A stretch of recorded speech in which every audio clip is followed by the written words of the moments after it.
Hey there, comic book friends. I'm Travis. It's time for the edition of No Capes, where I talk about comic books that don't have to do with superheroes, and or Ethan doesn't read them or doesn't review them along with me.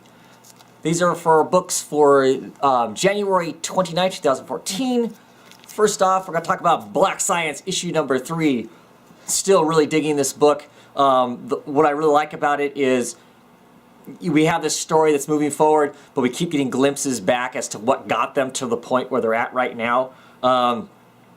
We obviously get to see some of the moral ambiguity of our main scientist character, and what all he had going on.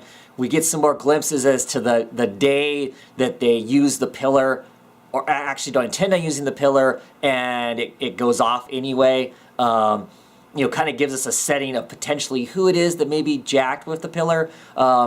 Really curious about that to see exactly what all that entails. So that part's really interesting. We get some great scenes of our security officer trying to secure a shaman to, of course, help heal our main character who's been mortally wounded. He ends up getting help from the corporate prick that we don't like, and it. He ends up saving them basically, and they're like, "Hey, great, we're buddies," and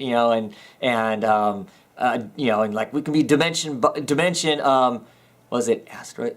It's dimension knots as opposed to astronauts or dimension knots together. And he's like, "No, we're not being that," and whatnot. And there's also this really brutal scene of they've got this one German soldier captive, and they almost get exposed by some other German soldiers, and the German soldier that they've got captive starts yelling out. And our other lead scientist, who's kind of like the girlfriend of the main scientist, basically drowns the guy in the mud, just suffocates him, to just shut him up so they don't get exposed and get attacked. Some really heavy stuff in it, really interesting. I love the way the story is being built. We get this great thing where it's continuing to move forward, but we also keep getting are getting this backfill of what we need as it goes along, and it all feels organic in the way that it's being processed, and I'm really enjoying that. So excellent stuff. The art continues to be outstanding in it. It's just a very dynamic book. Continue to love these covers. Feels still like I'm looking at some 1960s sci-fi kind of a thing and whatnot, but a lot of stuff going on. Great written book. Deadpool Detectives, this is issue number 2. Really enjoying this. First thing I want to say is I find it really curious that it says this is rated T for teen. Not that this isn't necessarily, but it surprises me to see a Vertigo book rated teen, because that used to be one of the things they never were. But anyway, Deadpool Detective, issue number 2. I'm enjoying this. It's fun. I'm not 100% sure what I want to say about the book. I'm not sure how much the ghosts really have to do with what's going on right now. I mean, they're there.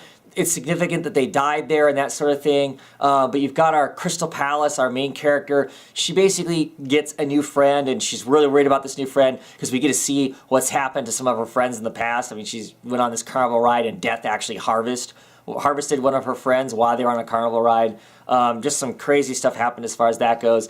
Some of the mean girls here basically try, doing her in, and her new friend, who's kind of a nerdy girl, basically saves the day for them, and they get access to the computers, and she's starting to check stuff out, and it feels like stuff's going on, and I'm enjoying it. I'm just not exactly sure where ultimately it's going to end up landing at, and I'm curious about that. I'm on it for at least the first arc. The art is great in it. Just kind of, it's an enjoyable book. It's not knocking my sockets off, but it's definitely enjoyable. East of West, issue number 9. We move off in completely another direction to some degree. We get to learn about this other country that's basically part of the Americas. It seems to be run by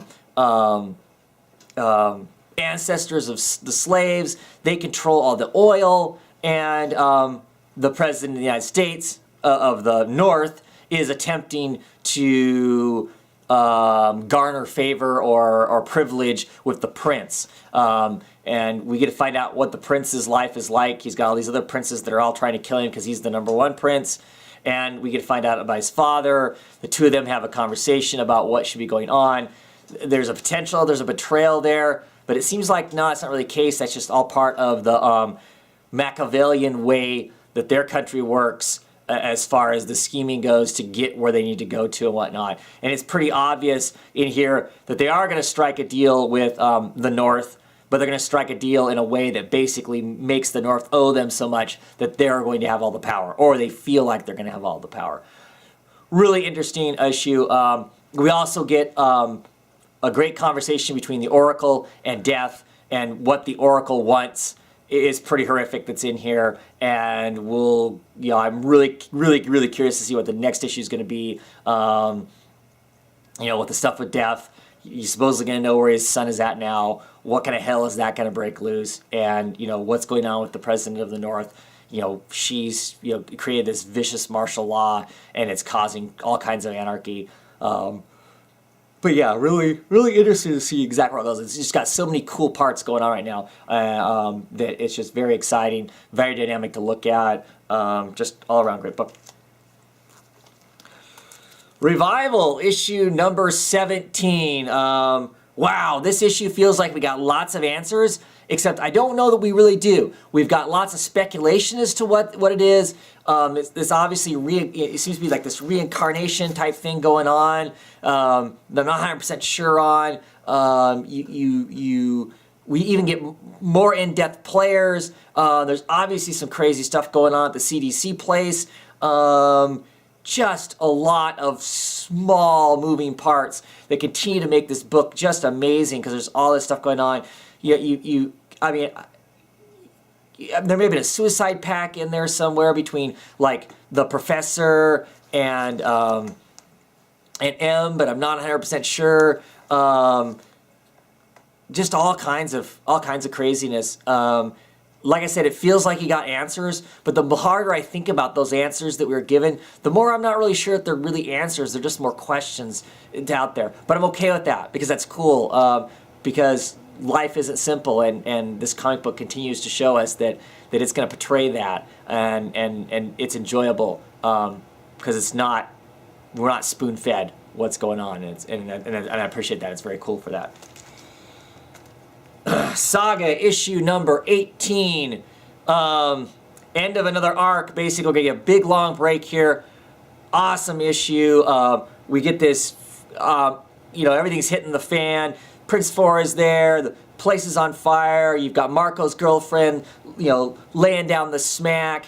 And, some things go crazy. She finds Marco because she needs Marco to save the person she's now decided is the new love of her life, the Will. Marco says she can't fix him. There's some smackdown kind of stuff go on there. We get to find out more about Alana that I think is pretty interesting and pretty cool. We for sure lose some people in this. We get to find out some more stuff about the Will, which is really fascinating. The Will has a sister, the Brand, and the sister's name is Sophie, which is what they've named the slave girl. There's just a lot of really interesting stuff here. And this ends with a big, boy, the story's going to change the way this ends. The next, when we get to the next arc, which is going to be a couple months from now, unfortunately. Big stuff. I mean, because the dynamics with Hazel have changed. The narrator of the story have changed dramatically, and I'm really looking forward to seeing exactly where that puts him at and whatnot. I'm very excited for that. Very cool. As always, Saga's awesome. Sledgehammer, number 44, and this is issue 3 of 3. I like this character. I like the setting and whatnot. I don't know if this had a very satisfying ending. It kind of ends. There's some resolution to the spirit that's in the armor, and it had a little too much dogma or something in it. It was just a little too... It was a little too clean and a little too...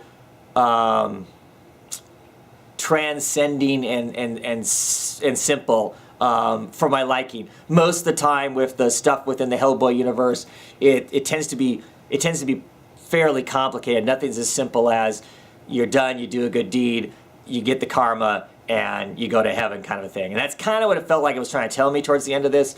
And I don't know that I'm surprised that that's what it was. So it didn't have the satisfaction that I felt like a lot of the Hellboy universe type stuff does, where it's never clean and simple or cut and dry. But still an enjoyable still an enjoyable issue, a fun little series. Don't know if there's going to be any more Sledgehammer 44 stuff. The armor itself, the Sledgehammer armor itself, is inert right now, so I don't know exactly what that means. But yeah, I'll pick up something else if it comes out, see what it is. Anyway, that's it for this time. No capes. Thanks for joining me. Thanks for watching the videos, and I'll catch you on later on in the week. Bye.